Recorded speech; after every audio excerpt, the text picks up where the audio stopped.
Hi అండి. Welcome to our channel. ఇవైతే ఇన్‌స్టాగ్రామ్‌లో తెగ ట్రెండ్ అవుతున్నాయి. నాకైతే చాలా బాగా నచ్చాయండి. నాకు చాలా యూజ్ అయ్యే ప్రోడక్ట్ అనమాట. నేను ఎక్కువగా ముగ్గులేస్తుంటాను. అవేమో చెరుగుతుంటే చాలా చికాకుగా అనిపిస్తది. చాక్ పీస్‌తో కానీ, ముగ్గు పిండితో కానీ వేస్తామా, వేసేటప్పుడు మనం కూరగాయలు కోసేటప్పుడు, గ్యాస్ మీద వంట చేసినప్పుడు ఇలా అయితే మాట మాటకి క్లాత్ గట్రా ఉపయోగించవలసొస్తది. అలాంటప్పుడు చెరుగుతుంటాయి కదా! అవి అటు ఇటు డస్ట్ లాగా చాలా చికాకుగా అనిపిస్తాయి.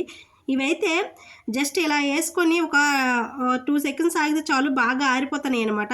నేను వీడియోలు చేసి ఇదేమో జెన్యూన్ ప్రోడక్ట్ ఏమో కాదనుకున్నాను. కాకపోతే చాలా యూజ్ అయిన ప్రోడక్ట్ అండి. చాలా బావుందనమాట. ఇలా ముగ్గులేసుకుంటే 7 డేస్ వరకు ఉంటాయనమాట. చెరగట్లేదు. అలా అని మనం గ్యాస్ మీద కూడా యేసుకుంటాం. మెయిన్‌గా గ్యాస్ మీద యేసుకుంటామండి. చాలా మందికి అలవాటు గ్యాస్ మీద యేయడము. నాకు కూడా అలవాటనమాట. నేను ముగ్గు పిండితో గాని, చాక్ పీస్‌తో గాని అలా యేస్తాననమాట. ఉదయం యేస్తామా మళ్ళీ వంట చేసేసరికి అదొక రకంగా అయిపోతాయి. మళ్ళీ క్లాత్‌తో తుడిచేసరికి అవి చెరిగిపోతుంటాయి. కానీ ఇవైతే మాత్రం చెయ్యితో తుడిచినా సరే, క్లాత్‌తో తుడిచినా సరే ఏ విధంగా చెరగట్లేదనమాట. అంటే బ్లాక్ టైల్స్ మీద చాలా బాగా కనిపిస్తాయనమాట.